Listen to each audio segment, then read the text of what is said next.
The dreamhouse. The fabric of my life ripped on Easter weekend 1971.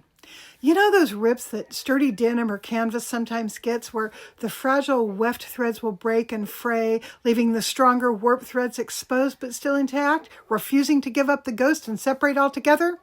Laddering, I think they call it. My life laddered the day we moved into my dad's dream home. It wasn't my parents' dream home, as Mom had very little say in its location, design, color scheme, or appointments. Even the lot, 2.5 acres of muddy weeds out in the boonies north of town, had been Dad's decision.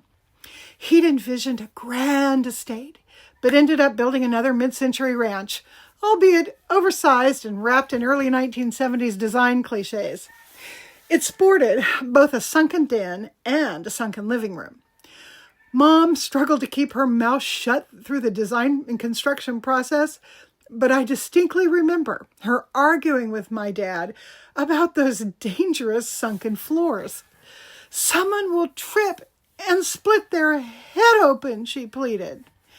As it turned out, my grandmother only broke her arm. Oddly, Dad asked my sister and I to choose paint and drapery colors, plus light fixtures for each of our bedrooms. I chose mint green walls, lilac pinch-pleated slub satin drapes, and a white glass tulip-style overhead pendant fixture. The engagement of Tricia Nixon to Ed Cox had just been announced, and the press was awash in frothy details, which captivated me. I was just entering my wedding fever years and was influenced by Tricia's chosen color scheme of pale green and lilac.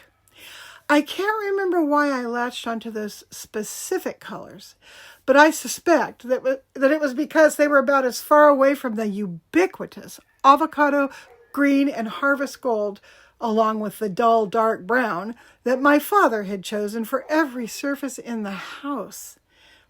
From linoleum and carpet to drapes to ceramic tile to exterior paint, everything screamed those awful colors, including my sister's bedroom.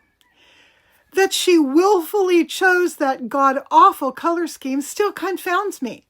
She was 8, for crying out loud. Where were the blues and the pinks, the girly pastels? One of these days I'll ask her, clear things up, so I can go to my grave peacefully and no longer dogged by this confusion. Her brand new canopy bed was painted in yellow and white, artfully antiqued in a dark glaze and draped in avocado green chiffon, sprigged with embroidered white and yellow daisies. It was lovely, but it was not for me. The first thing I did was paint a mural on the inside of my closet. A fairy tale castle featuring a stone path and a moat and forested background was inexpertly applied to the textured drywall, so recently sprayed with mint green that you could still distinguish the new latex smell from the fresh artist oils that I'd used for the mural. My dad's co-worker and semi-professional mason, Bill something or another, took a break from the monstrously huge rock wall he'd been constructing in the den, and, at my dad's invitation, moseyed up the long hallway to look at my efforts. He eyed it up and down, then pronounced dryly, "It looks like somebody threw placenta on the wall." My dad had the good grace to look uncomfortable, but he didn't slug the guy, which is what I would do now that I'm an old woman and refuse to take shit from non-relatives. We'd moved into the place before it was finished, before we were even legally allowed to do so, due to a threat of building supplies earlier in the week.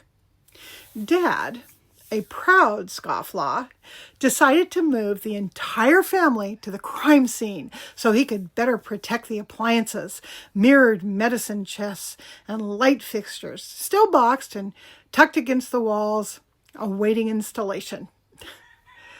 Oh, God, that man. The electricity hadn't even been turned on, and the floors were bare concrete. The rockwork, extensive both inside and out, was still in progress. Mortar grit covered everything for weeks, no matter how often we dusted and swept. My mom used to call Dad's den the polar bear grotto because in addition to the floor-to-ceiling rock wall that housed his enormous open fireplace, there was a massive curved rock bar with a tiny sink and refrigerator behind it. Everything else in the room, other than the rock, was red. The carpets, the drapes, and even the triple pendant glass light fixture, all blood red. It looked like a fever dream of Elvis-inspired debauchery. Viva Las Vegas! We didn't even have a working cooktop the night we moved in, which turned out to be one of those slick glass Corningware jobs that required special cookware and bespoke cleanser. That first night, I remember going to sleep on a bare mattress on the concrete floor of my bedroom, still unpainted and undraped, after a late meal of Campbell's tomato soup, eaten cold and directly out of the can. My dad stuffed that house with every fancy built-in gadget, most of which broke within the first few years, never to be repaired. A whole house intercom system with AM/FM radio, a trash compactor, vanity sinks in each kid's bedroom, an unfinished powder room in the den, a central air filtration device. The list went on and on. Most of it was unworking by year 5.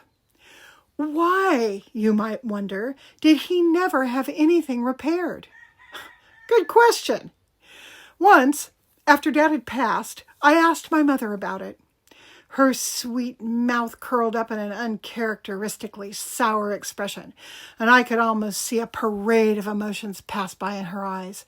Anger, love, frustration, mourning, longing, irritation, affection, disappointment, respect. It was all there. An emotional map of the years she shared with my father.